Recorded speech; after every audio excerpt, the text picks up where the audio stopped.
بسم الله. تطبيق يا صديقي، تطبيق يا صديقي هيخلي عندك مهارة. تطبيق يا صديقي،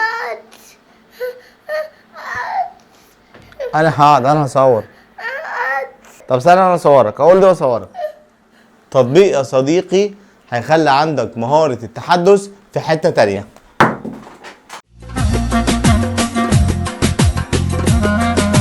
السلام عليكم، ازيكم عاملين ايه؟ يا رب تكونوا بخير. انا اسلام وانت بتتفرج على ايزي انجلش. اهلا وسهلا بحضراتكم في فيديو جديد، وحشتوني جدا جدا. والمره دي جايب لكم تطبيق رائع. تخيل كده يا صديقي ان انت عايز تتعلم كره قدم، فجاه لقيت ميسي بيخبط عليك وفي ايده كوره وجاي يقول لك تعالى اعلمك وادربك ازاي تلعب كوره. فانت قلت له لا لا لا لا، انا معايا كتاب حلو جدا بيعلم كوره، انا هتعلم الكتاب اللي هو ايه؟ نعم نعم، بقى انا جايب لك ميسي وهيدربك بشكل عملي، فانت تقول لي هتعلم الكتاب. ده يا صديقي اللي بتعمله بالظبط لما تتعلم انجليزي من التكست بوك. انت عمال تتعلم جرامر وكلمات وعمال تتعلم قواعد نطق، لكن في النهايه مش عارف تتكلم. ودي مشكله بيقع فيها معظم متعلمي اللغه الانجليزيه حول العالم. يجي الطالب يقول لك انا عارف جرامر كتير جدا وحافظ كلمات كتير جدا، لكن ستيل مش عارف اتكلم. والاجابه ببساطه لانك مش بتمارس. انت عايز حد يرميك في البحر، انت عايز حد يدربك، وده اللي بيعمله معاك التطبيق ده. بيدربك على مهاره التحدث والاستماع والنطق في ذات الوقت، مع 10 مليون داونلود وفيري جود ريتنج من كل الناس اللي استخدموه. انا حاسس ان انا بعمل اعلان لرنين. المهم يا صديقي، من غير ما اضيع وقتك تعالى ادربك على التطبيق ده بشكل عملي.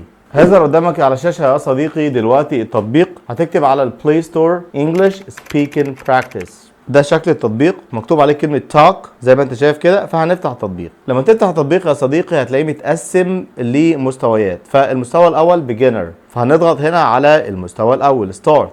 هتلاقي موضوعات كتيره وكل موضوع فيه محادثات كتيره تحت منه. فنختار الموضوع الاولاني مثلا اللي هو تشات سمول توك.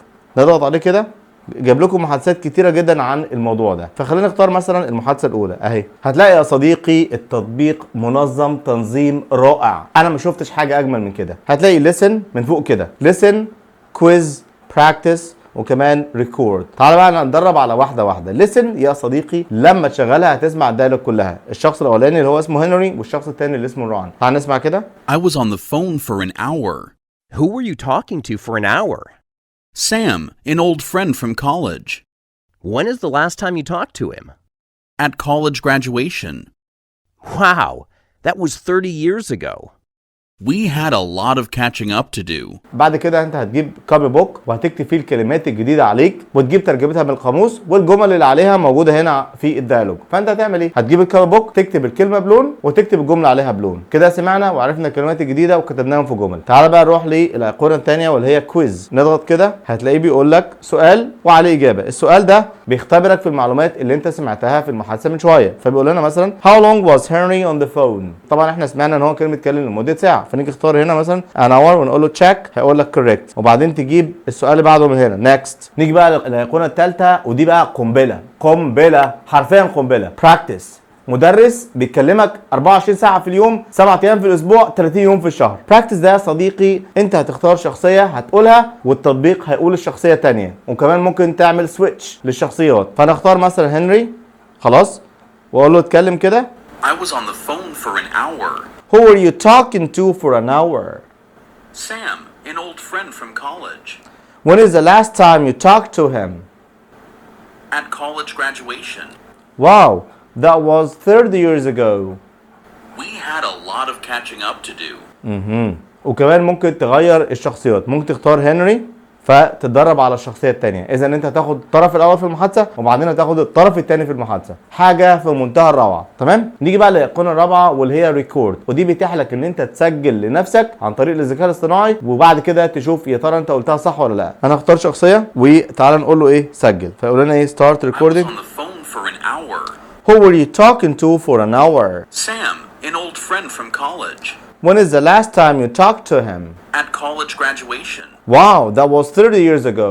We had a lot of catching up to do.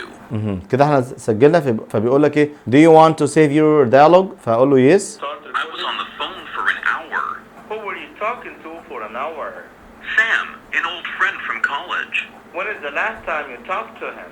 شوف يا جماعه، دي المحادثه اللي احنا لسه مسجلينها، يعني مش بس انت بتتدرب عليه، ده كمان بيسجل لك عشان انت تعرف من خلال التسجيل ده ادائك كان عامل ازاي وتقارنه بالفيديو الاصلي، وبالتالي تعرف فين اخطائك وتصلحها. تمام؟ نيجي بقى يا صديقي لاهم خطوه في الموضوع، وهي الزيتونه بتاعه الموضوع، والخطوه دي مش موجوده في تطبيق. واخد بالك انت؟ الخطوه دي من عندنا، ها؟ من عندنا. بنعدل على التطبيق يابا، بنعدل على التطبيق يابا. ايه بقى الخطوه دي يا صديقي؟ اسمها ايه؟ اسمها بارافريز. بارافريز يعني ايه؟ يعني هنعيد صياغه المحادثه اللي احنا سمعناها ولكن بكلمات تانية، بتعبيراتنا احنا. احنا فهمنا في الديالوج انه في صديقين بيتكلموا، هنري وران. هنري بيقول لران ان هو كان بيتكلم في التليفون لمده ساعه مع صديقه القديم سام، وانهم ما اتكلموش من ايام التخرج. فطبعا ران كان مندهش وقال له انتوا اكيد عندكم حاجات كتير قوي تتكلموا عليها. احنا نعبر عن ده ولكن باستخدام كلماتنا احنا، ودي اول خطوه هتعلمك الطلاقه، انك تقدر تعبر عن المعنى باكتر من طريقه. فشوف انا هقول بقى ازاي، وانت توقف الفيديو وتقول زي مني بالظبط، تشغل التايمر وما توقفش